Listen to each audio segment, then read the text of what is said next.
Yes, that was a 3000 damage unavoidable point-and-click nuke from a distance of 700 range. Wanna do that too? Then welcome to my presentation on mathematically correct misfortune. Hello my fellow misfortunates, but especially hello Ross, because I really hope you see that I've tagged you in the title and are watching this video. I wholeheartedly enjoy the mathematically correct series you've started with Deep League, and here I am to contribute as well. If some of you who are watching are unfamiliar with the mathematically correct series, the core idea is to identify a champion's strengths and then try to amplify those strengths as much as possible with runes and items. The most prominent example so far is mathematically correct Set, who exclusively stacks HP, attack damage and ability haste to maximize the efficiency of his Haymaker. So how does this translate to Misfortune? When you look at Misfortune's kit, the most prominent things you will notice are her low base AD and her ridiculously good bonus AD conversions. The scalings on her passive and the fact that you can Q plus fire a basic attack at almost the same time gives you massive front-loaded damage, but afterwards you deal less sustained damage due to your low base AD. However, this Q plus auto combo in tandem with your passive means you will deal rank 5 Q's 100 base damage plus 300% of your total attack damage to your opponent in an instant starting from level 13. Additionally, you get attack speed from your W, which means simply stacking attack damage on this champion is incredibly efficient. What's more, you can simply cast your ultimate after your initial Q auto combo to deal 75% of your total attack damage as physical damage to all enemies with each wave. If you hit all 16 waves, you deal 1200% of your total AD as physical damage, which makes stacking bonus AD outright broken. Your combo and your ultimate don't benefit from attack speed whatsoever, your Q1 bullet cannot crit, and your ultimate crit scaling is laughably weak. This makes a regular marksman build rather inefficient for our purposes here, and we need to focus on bonus AD, lethality and armor penetration as much as possible to maximize our front-loaded burst damage. Consequentially, our rune choices for mathematically correct Misfortune are rather straightforward. Dark Harvest, Taste of Blood, Eyeball Collection and Ravenous Hunter with Absolute Focus and Gathering Storm secondary. The shards are double Adaptive Force and Armor. We get all 3 minor runes that provide bonus AD, and our keystone comes with an additional 25% bonus AD scaling, which further adds to our burst combo and works very well with Misfortune's ultimate. Our healing is covered with the other 2 minor runes, so we can use all of our item slots to stack even more bonus attack damage. The first item we buy on mathematically correct Misfortune is Essence Reaver.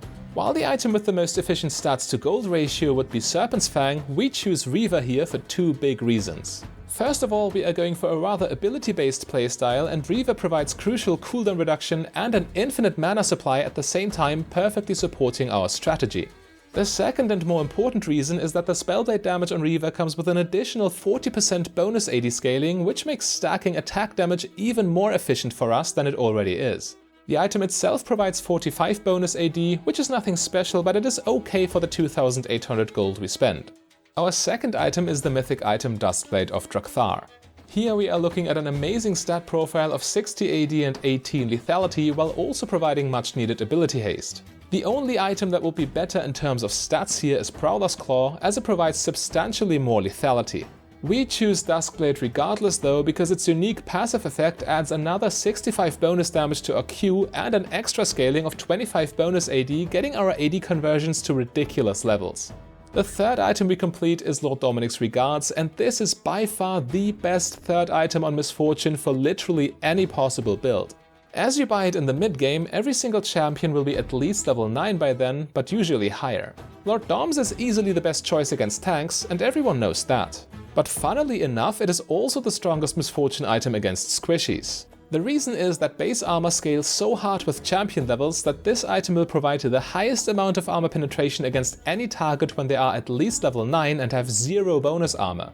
On top of that, we get 30 bonus attack damage and the Giant Slayer passive, making this the perfect item.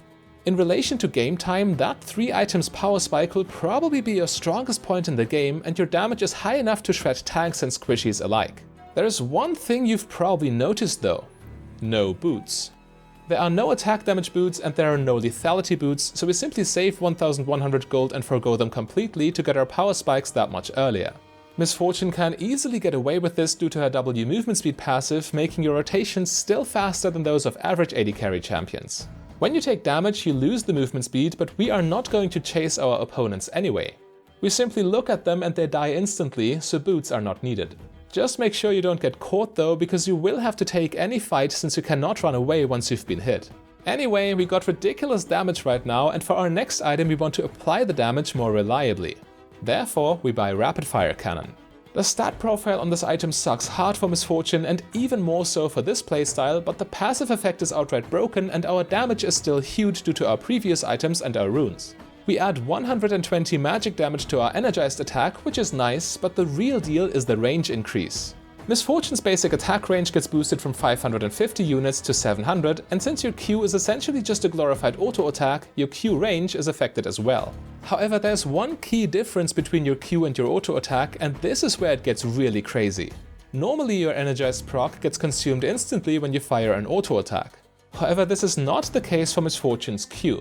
The energized proc will not be consumed when the bullet leaves your pistol, but only when it actually makes contact with its target.